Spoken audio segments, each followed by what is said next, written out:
मोहक घर कुल मनी रंगले, धाव किती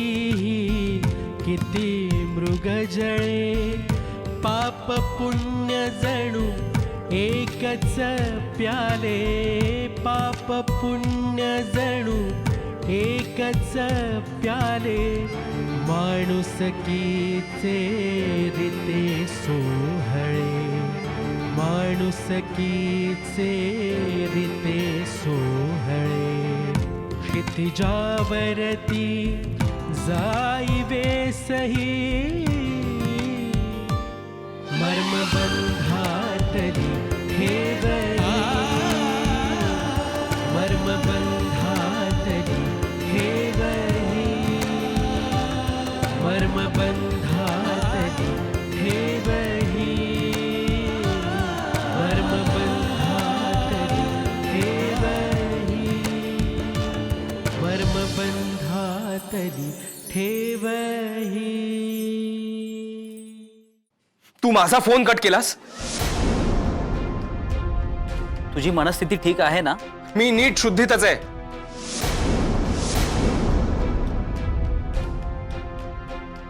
सगळी तुझीच कृपा. तू असं ट्रीट केलेस ना मला की मी स्वतःच्याच नजरेत पडलोय. ओम,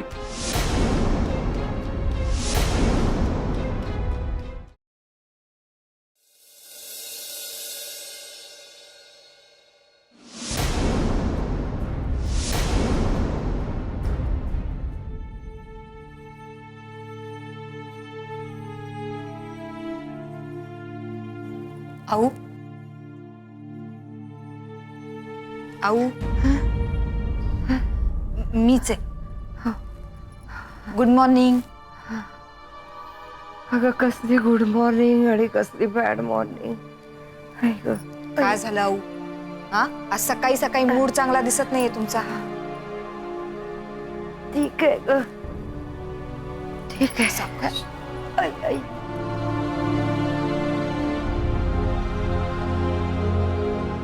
ताप अजून गेलाच नाहीये ना? तुम्ही ऍडमिट का नाही होत? ए चल चल जा. अगं जो येतो ते हेच सांगतो. माझी काय कटकट होतीये का? तसं नाही आऊ, पण किती दिवस अंगावर दुखणं काढणार आहात? का ढिगाणी औषधं खातीये की? तो डॉक्टर पटेल, मला तर वाटतं ना त्याला काही कळतच नाही.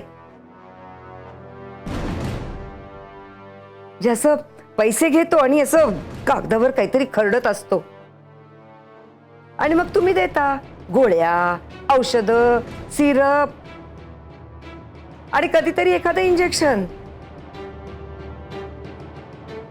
माझ्या शरीराची अगदी प्रयोगशाळा करून टाकली आहे. अहो, म्हणूनच म्हणतीये,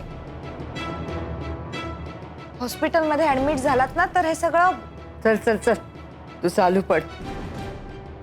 हे तुझे जे काय सल्ले आहेत ना, सल्ले तुझे ते तिकडे तिकडे तिकडे तुझ्या संस्थेत द्यायचे.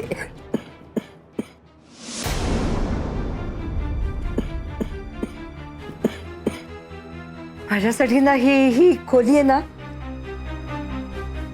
ते माझं हॉस्पिटल आणि हा माझा बेड आहे ते ICCU म्हणजे अति अति अति दक्षता विभाग.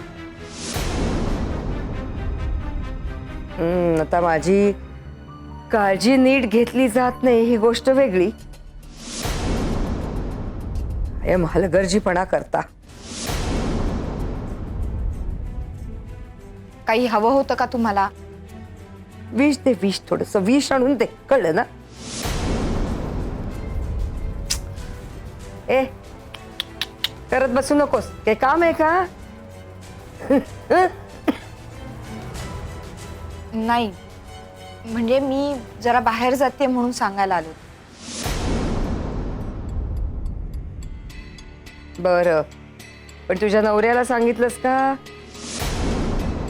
ते जास्ती महत्वाचं, नाही तर बसवायचा तोंड फुगवून. काय माझ्याबद्दल काही बोलणं चाललंय? या सैतानाचं नाव घेतलं आणि सैतान हजर.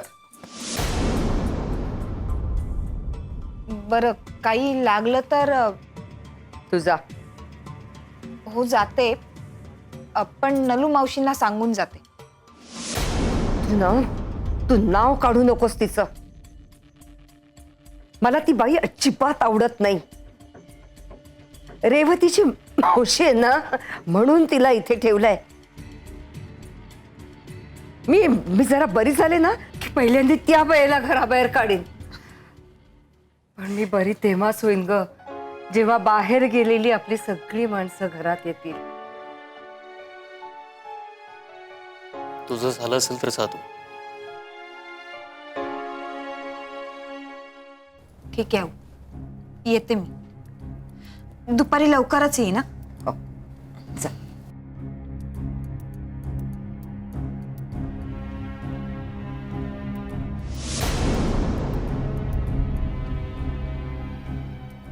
बसा.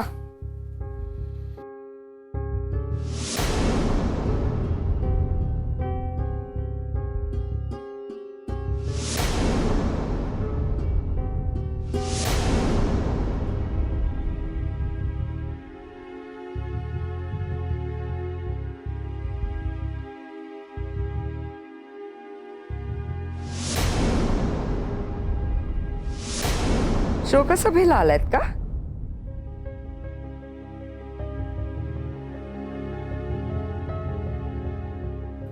तू शांत पडून राहा, आराम कर. तुला कुठे जायचं नाहीये वाटतं? आणि तो बिझनेस कधी सुरू करणार आहेस? चांगली नोकरी लागली होती तर नको म्हणलास, बिझनेस करायचा म्हणलास.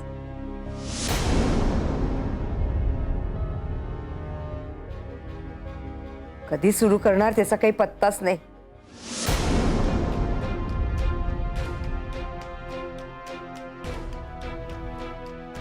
अरे बाबा, सगळ्यांनी बिझनेस केला तर काम कोण करणार? आता आपला पिंड काय, आपण करतोय काय? म्हणजे एकानी सर घातली की लगेच दुसऱ्यांनी दोर बांधू नये रे बाबा. आता कुठे निघालायस? बस. बोलणाऱ्याचं तोंड दिसतं, करणी काही तुमची कोणाला दिसत नाही.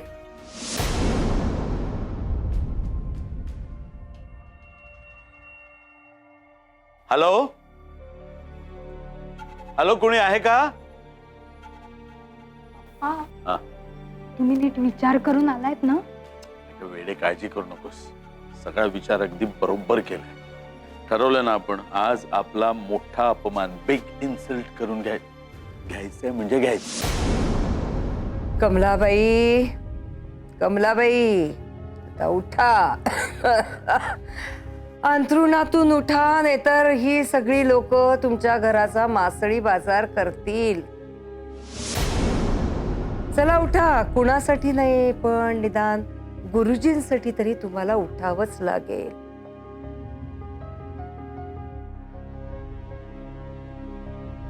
तुम्ही उठला नाहीत ना तर एक दिवस गुरुजीच कोसळतील, तेव्हा त्यांच्यासाठी तरी उठा.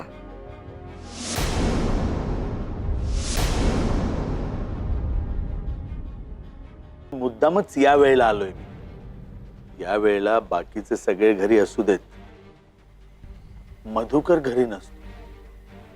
तो एकच माणूस व्यावहारिक शहाणपणा असलेला आहे. बाकी सगळे इमोशनल फूल. कुणी आहे का?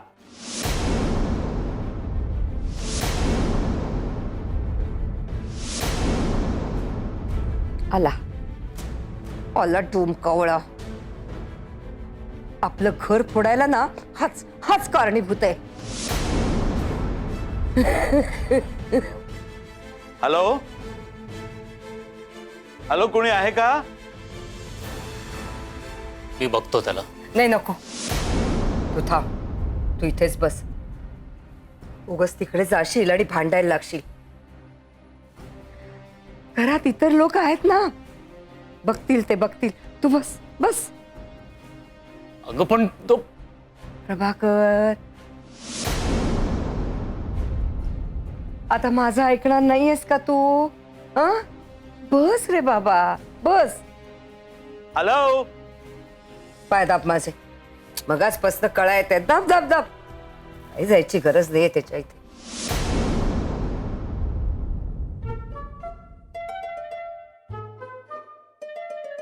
अहो, कोणी आहे का घरात? मी दिसत नाही का? हा? मी आहे ना. तुम्ही भाऊजी सॉरी सॉरी, मी जरा आत कामात होते म्हणून यायला वेळ लागला. Very sorry. अहो पण तुम्ही उभे का असे? बसा ना. नलू, जरा पाणी घेऊन ये जा. आणते, बसा. कमाल आहे. अशी काय? तशीच आहे होती, थोडी सैरभैरच आहे. अहो म्हणजे आमची रेवती होती ना, तिचं लग्न ठरलं, त्यामुळे ती गेली गावाला आणि जाताना हिला आमच्या डोक्यावर बसवून गेली. आता आजकाल कामाला माणसं मिळतात कुठे, त्यामुळे आपलं सहन करायचं, दुसरं काय. मी तरी काय बोलत बसले. कशी आहेस ग? मी मस्त. मधुकरजी दिसत नाही. कुठे बाहेर गेलेत का? अहो हो, ऑफिसमध्ये काहीतरी अर्जंट मीटिंग लागली त्यांना.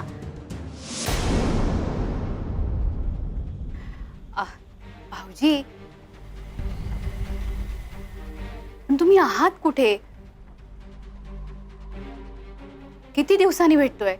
काम असतात ना वहिनी. ओम कसा आहे?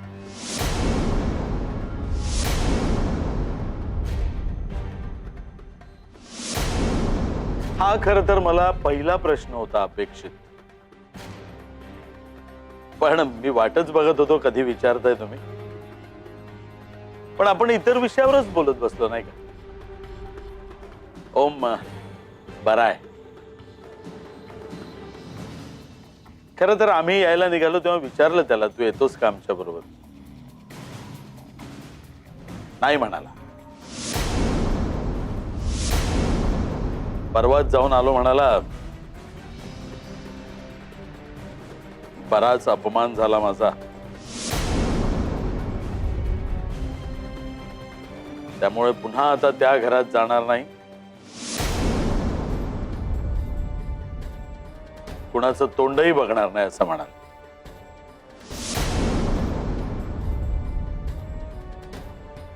स्टुपिड वेडा बोललो मी त्यांना. अरे घरच्यांवर कसला राग धरतोस? खरं तर मीही आज आलो ते तुमची सगळ्यांची क्षमा मागायलाच आलोय.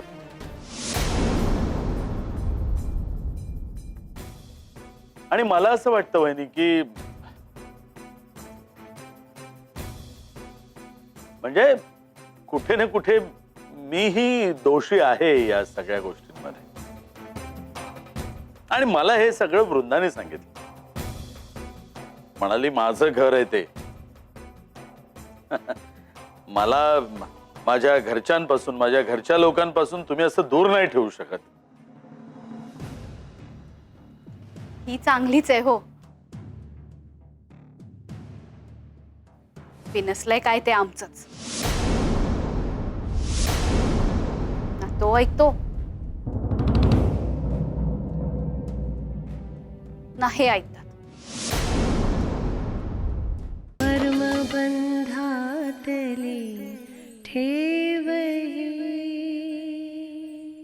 आता परवा ओमला भेटायचं होतं आऊंना, पण यांनी नाही म्हणजे नाही भेटू दिलं.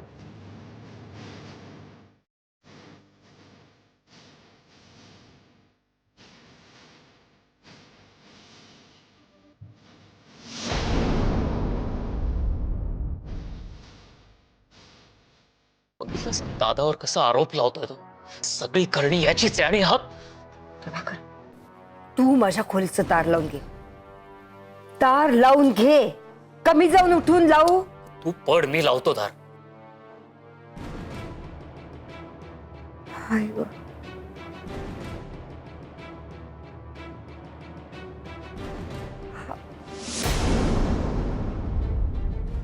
आता तब्येत कशी आहे आऊंची? आम्ही भेटू शकतो का त्यांना? हो हो म्हणजे थँक्यू. कुठं निघालात? आऊंना भेटायला म्हणून. हवा दाराला आतून कडी लावून झोपल्यात. तुमच्या आवाजाचा लय त्रास होता त्यांना म्हणून. नलू, पाहुण्यांशी असं बोलतात का? काय बोलले मी? जे आहे तेच बोलले ना. तुझं काम कर, कळलं? जाऊ द्या वहिनी. काय ही मंडळी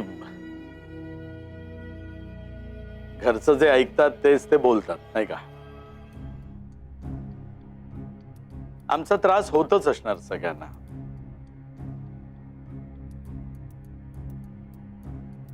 पण खरं सांगू का वहिनी, आता इतक्या दिवसापासून आपले सगळ्यांचे संबंध आहेत. मी कधीतरी वाईट वागलोय तुमच्याशी? माझ्या मुलीची शपथ घेऊन सांगतो, मी आजपर्यंत कधीही साधा वाईट विचार सुद्धा तुमच्या लोकांचा केलेला नाही.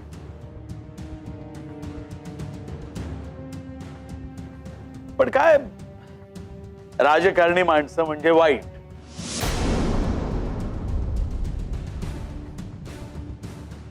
अशीच एक धारणा सामान्य माणसाची होऊन बसली. अहो, इतक्या वर्षापासूनचे आपले संबंध आहेत. मधुकरराव तर माझे किती जवळचे मित्र. आप्पा माझे गुरु. मी कसं वाईट वागेन तुम्हा लोकांशिवाय?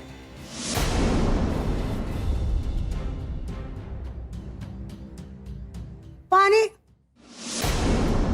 एकदम चिल्ड होत, एकदम गरम झालं बघा. नाही, नको. नलू, आज जातेस तू? जाऊ दे वहिनी, सोड. कशाला रागवता उगीच ते? नाही नाही, नोकर माणसांचा काही दोष नसतो. घरचे मालक जसे वागत असतात ना, तशी ही सगळी नोकर मंडळी सुद्धा वागायला लागते. बरं, ते जाऊ दे. पण घरचे मालक आणि आमचे गुरुवर्य आप्पासाहेब कुठे आहेत? मी आहे इथे, बाहेरच होतो. बोला. अरे बाबा, मला वाटलं नाही आमचा राग आला की काय. नमस्कार आप्पासाहेब. भाऊजी, तुम्ही आप्पांशी बोला, मी आलेच. बरं. आल्या.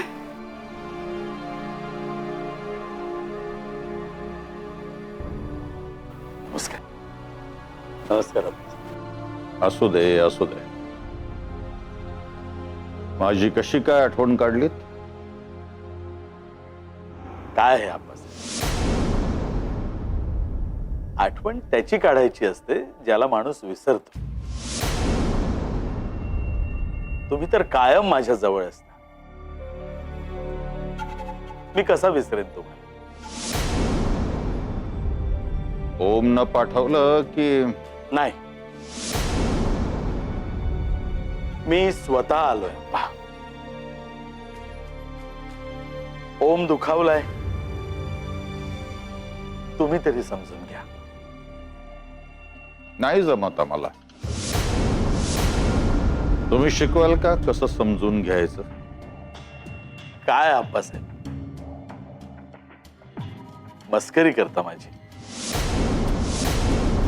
अहो, मी काय शिकवणार तुम्हाला? मी तुम्हाला काही शिकवायचं म्हणजे काजव्यानं सूर्याला प्रकाश दाखवण्यासारखं आहे. हो, कर्मबंधातली ठेवही.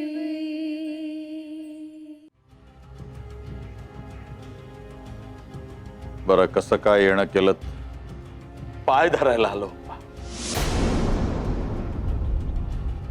माझं काही चुकलं असेल तर क्षमा करा. नका असं रागव बाप्पा आमच्या.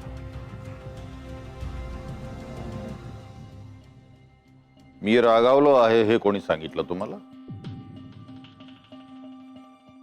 कळलं मला. एवढं कळलं नाही तर राजकारणात निभाव लागेल का माझा?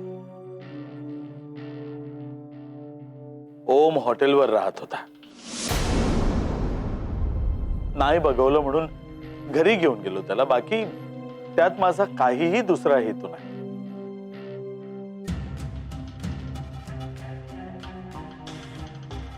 नाही, तुमच्या हेतूविषयी आमच्या मनात अजिबात शंका नाहीये. फक्त एक विनंती आहे. राजकारणात आहात म्हणून सगळीकडे राजकारण करू नका. राजकारण? ओमच्या पायातल्या बेड्या काढा.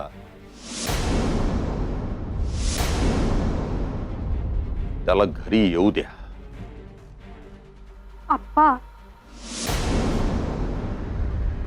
मी आणि माझे पप्पा नेहमी ओमच्या भल्याचाच विचार करत आलो. आणि मी तर ओमवर प्रेम करते. मग मी त्याच्या पायातल्या बेड्या कशा बनेन? बाळा, तुला मनात शंका घेऊनच वावरता येतं का? नाही, मागच्या वेळेला इथे आली होतीस आणि मला विनंती केलीस कविता ऐकवा म्हणून. तुला कविता ऐकवली तेव्हा रागावूनच गेलीस तू. आणि आता ओमच्या पायातल्या बेड्या म्हटल्यावर रागावतेच आहेस तू. माझ्याशिवाय त्याच्या पायात दुसरी कुठली बेडी असू शकते? सांगेन. योग्य वेळ येईल ना तेव्हा सगळं सांगेन. त्यावेळेला योग्य तेच उत्तर देईन. पण त्यावेळेला तुम्ही बसा बोलत. मी आलो. आप्पा, जे येऊ का आम्ही? आऊंना भेटायचं होतं जरा. नको.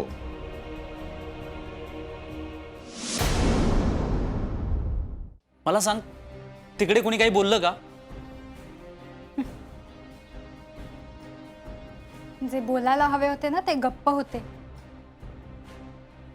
नको नको तीच माणसं बोलत होती.